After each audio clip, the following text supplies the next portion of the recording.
Hello everyone, Mudo's blog and the blog লৈ মানস প্ৰতি মুদয়ে ফুল energy হৈ থাকিলগা পুনৰবাৰ স্বাগতম জনাইছো একদম সবজি কাটাৰ পৰা ষ্টাৰ্ট কৰিছো আসলতে আজি ভাবিছো আপোনালোকে ব্লগ চাই ব্লগ বিলাক দি আছো হয়তো আমাক চাব বিচাৰা নাই আমি কি কৰি থাকো কি নকৰো ডাইৰেক্ট কিবা এটা শিকিব বিচাৰিছে বা আমাৰ পৰা যি জানো আমাক আমি দেখুৱাটো বিচাৰিছে সেই গতিকে ভাবিছো আজি আমি বেছিকৈ ৰেচিপি দিয়াত মানে আপোনালোকক দিয়াত দিম বুলি ভাবিছো আৰু কিবা ক'ৰবাত স্পেচিয়েল কিবা থাকিলে দিম বুলি ভাবিছো যদি আপোনালোকে বহুতবাৰ কয় তেতিয়াহে আমি ডেইলি ব্লগ আপোনালোকক দিম সেইকাৰণে ভাবিছো ৰেচিপিকে দিওঁ বুলি ভাবি ষ্টাৰ্ট কৰোঁ বুলি ভাবিছো আজি এই জিকা আৰু নেমুৰে মাছ কেনেকৈ বনাওঁ একদম ইজি ৰেচিপি যিসকলে মানে কি আৰু ভাড়া ঘৰত আমাৰ নিচিনাকৈ ল'ৰা ছোৱালীবোৰ থাকে বা ঘৰত যিসকলে নতুনকৈ বনাব বিচাৰে বনাব পাৰিব মাছৰ টেঙাটো একদম আমাৰ অল পৃথিৱীতে জানে অসমত মাছৰ টেঙা বুলি ক'লে কিমান টেষ্টি এটা ৰেচিপি গতিকে আজি এই টেষ্টি ৰেচিপিটোৰে আমি আৰম্ভ কৰিব বিচাৰিছোঁ মুড'জ ব্লগৰ এক নতুন যাত্ৰা কাৰণ ডেইলি ব্লগ যেতিয়ালৈকে মানুহে বহুত দি বিচাৰে তেতিয়ালৈকে নিদিওঁ বুলি ভাবিছোঁ আৰু স্পেচিয়েল কিবা থকাৰ বাহিৰে গতিকে আজি ষ্টাৰ্ট কৰিছোঁ এই টেষ্টি মানে জিকা নেমু চেপি মাছ একদম শুনিলে এইবছৰ পিছত গৰম পৰিছে যদিও আমি খোৱা নাই ভাবিছোঁ এতিয়া বনাওঁ আৰু কেনেকৈ বনাওঁ অকণমান স্কিপ নকৰাকৈ চাই থাকক একদম ইজি প্ৰচেছ আৰু বেলেগ চেনেলত ইমান ইজি প্ৰচেছত আপোনালোকক বনোৱা নেদেখাব চাগে কিন্তু আমি চেষ্টা কৰিম দেখাবলৈ একদম ইজি প্ৰচেছত কেনেকৈ জিকা নেমু মানে মাছৰ টেঙা বনোৱা যায় জিকাৰ সৈতে বহুত টেষ্টি গতিকে চাই থাকক ভিডিঅ'টো স্কিপ নকৰাকৈ আৰু এইখিনিতে কথা এটা কৈ থওঁ এই চব্জিখিনি চাওক এই যিখিনি জিকা আছে আমি এনেকৈ এইটো টুকুৰা কৰি এনেকৈ মিহি মিহিকৈ কাটিছোঁ যিটো চেপৰ কাটিলেও এনেও জিকা একচুৱেলি গলিয়ে যায় ভাজাৰ লগে লগে গতিকে সৰু সৰুকৈ কাটিছোঁ আলু দীঘলকৈ কাটিম অৰ্থাৎ এনেকৈ মই দেখাই আছোঁ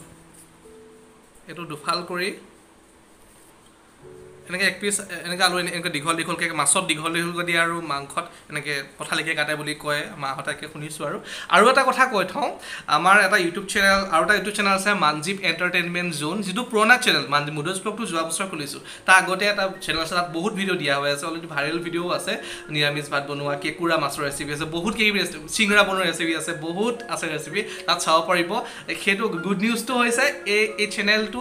দুইটা সমানে মনিটাইজ কৰিবলৈ এপ্লাই কৰিছিলোঁ মুড'জ ব্লগটো মনিটাইজ হৈ গৈছে কিন্তু এইটো চেনেল মানজীৱ এণ্টাৰটেইনমেণ্ট জোন যিটো চেনেল কথা কৈ আছোঁ সেই চেনেলটো এতিয়া হেৰিত হৈছে এই আজি আহিছে অলপ আগত আহিছে অকণমান আজি 3 তাৰিখ ন আজি 3 তাৰিখ মে' 3 তাৰিখ আৰু 7:30মান বজাত হেৰি আহিছে মানে নটিফিকেশ্যন আহিছে ইমেইল আহিছে যে আপোনাৰ চেনেলটো মনিটাইজ হৈ গ'ল বুলি গতিকে তাতো ভিডিঅ' দিম তাতো চাব পাৰিব যদি আপোনালোকে বিচাৰে সেই মানজীৱ এণ্টাৰটেইনমেণ্ট জোন যিটো চেনেলৰ যিটো লিংক সেইটো ডেছক্ৰিপশ্যন বক্সত দিম চেনেলটো ছাবস্ক্ৰাইব কৰিব ভিডিঅ'টো লাইক কমেণ্ট শ্বেয়াৰ কৰিব আৰু মুড'জ ব্লগটো চায়ে আছে মুড'জ ব্লগৰ ভিডিঅ'জবিলাকো লাইক কমেণ্ট আৰু শ্বেয়াৰ কৰিব আৰু মুড'জ ব্লগটো পাৰে যদি ছাবস্ক্ৰাইব কৰি থ'ব অবভিয়াছলি প্ৰথমে মাছকেইটা ফ্ৰাই কৰি ল'ব লাগিব মাছ মানে ভাঙন মাছ দুটা তাকে এনেকৈ দুপিচ কৰা হৈ আছে এইখিনি ফ্ৰাই কৰি ল'ম আকৌ ল'ম কেৰাহীত তেল দি লৈছোঁ মাছ কেইপিচ ফ্ৰাই কৰা ধুনীয়াকৈ হৈ গ'ল এয়া এতিয়া একদম অকণো দেৰি নকৰি তেল গৰম হৈ আছে প্ৰচেছটো ষ্টাৰ্ট কৰোঁ আমি তেল গৰম হৈছে যিহেতু মেথিগুটি কেইটামান দিম কমাই লওঁ গেছটো মেথিগুটি আপোনালোকে মেথিগুটি নহয় আচলতে আজি আমাৰ ঘৰত মেথিগুটি এভেইলেবল নাই গতিকে পাঁচফোৰণ দিম কিন্তু আপোনালোকে মেথিগুটি ইউজ কৰিব পাৰে আমি জেনেৰেলি মেথিগুটি খাওঁ টেঙা এনেকৈ জিকা বা এনেকৈ মাছ বনালে বা ঔটেঙা দিলে আমি সদায় মেথিগুটি খাওঁ কিন্তু আজি পাঁচফোৰণো দিব পাৰে পাঁচফোৰণ দিলেও প্ৰব্লেম নাই কিন্তু পাঁচফোৰণ আজি মই দিম ধুনীয়াকৈ ফুটিলে ফুটাৰ পাছত বেছি টাইম নকৰিব কাৰণ গেছ জুইটো জ্বলি আছে হালধি অলপমান দি লগতে এই কাটি থোৱা জিকা আলু খিনি দি প্ৰথমে হাই ফ্লেমত আৰু এটা কথা নিমখটো এড কৰি লওঁ নিমখ ফুট থলোঁ তেনেকুৱা হুলস্থুল পাকঘৰত মানে সঞ্জীৱে যেনেকৈ সামৰি থৈছে মোৰ গাত দুখ নাই নিমখৰ লগতে জোখমতে এড কৰি দিছোঁ আপোনালোকে কিমান কাঢ়ি খায় সেইটোৰ ওপৰত ঠিক কৰি দিব আৰু এইখিনি গোটেই চব্জিখিনি ইমান জোখত ভাজিব লাগিব প্ৰথমে হাই ফ্লেমত 5 মিনিটৰ সময় ভাজিম তাৰপিছত ল' কৰি দিম একদম ইমান মানে পানী দিয়াৰ আগত এটলিষ্ট এই গোটেই চব্জিখিনি সিজি এটা পেষ্টৰ দৰে হৈ যাব লাগিব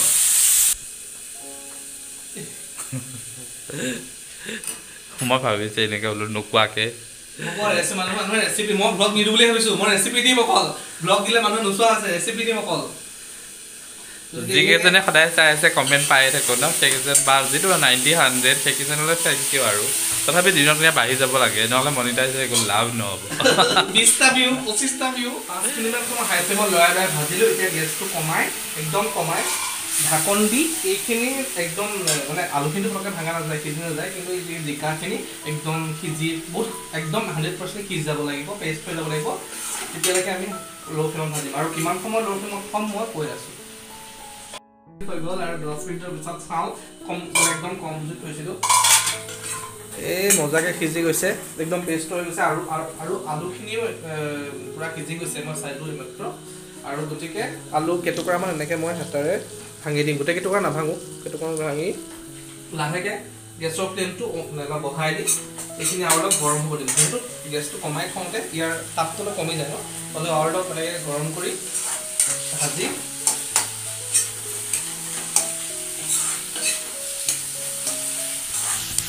পানী টেঙা জোলত পানী অলপ জোল অলপ সৰহ হ'লে খাই ভাল লাগে টেঙা জোল যিহেতু গতিকে জোখত পানী দিব আৰু ইমান বেছিকৈ নিদিব কমাই নিদিব এতিয়া কি কৰিম মাছ কেইটুকুৰা ইয়াত দি বহুতে কি কৰে উতলাই আহিলে দিয়ে মই পানী দিয়ে যিহেতু অলপ কুহুমীয়া পানী ব্যৱহাৰ কৰিছোঁ গতিকে এনেকৈ পানী দিয়াৰ লগে লগে মাছ কেইটুকুৰা দি ওপৰতে ঢাকোন মাৰি গেছটো হাই কৰি উতলিবলৈ দিম আৰু কিমান সময় উতলিবলৈ দিম কৈ আছোঁ মানে 10 মিনিট সময় উতলালোঁ হাই ফ্লেমত ঢাকন দি ইয়াত কালাৰটো বেছি বগা দিছে অলপ হালধীয়া হৈছে ইয়াত কালাৰটো কিন্তু কেমেৰাত ধোঁৱা দেখিছে অকণমান আৰু অলৰেডি হৈ গ'ল মই অলপ নিমখ টেষ্ট কৰি চাইছোঁ আৰু নিমখ ধুনীয়া জোখ হৈছে অকণমান বেছি হ'লেও প্ৰব্লেম নাই কাৰণ আজি আটাইতকৈ স্পেচিয়েল ইনগ্ৰেডিয়েণ্ট হৈছে নেমু আৰু নেমু বৰ্তমান মই দিম আৰু এটা কথা নেমু দি কেতিয়াও আঞ্জা উতলাই থাকিব নালাগে মাছৰ তৰকাৰী তেতিয়া উতলাই থাকিলে কি হয় জানে মাছৰ নেমু টেঙাটোহে থাকে আচলতে তাৰ যিটো সুগন্ধটো নাইকিয়া হৈ যায় গতিকে আপুনি এটা কাম কৰিব পাৰে গেছটো অফ কৰিও নেমু চেপি ঢাকন দি থৈ দিব পাৰে এটা ধুনীয়াকৈ চেপি দিব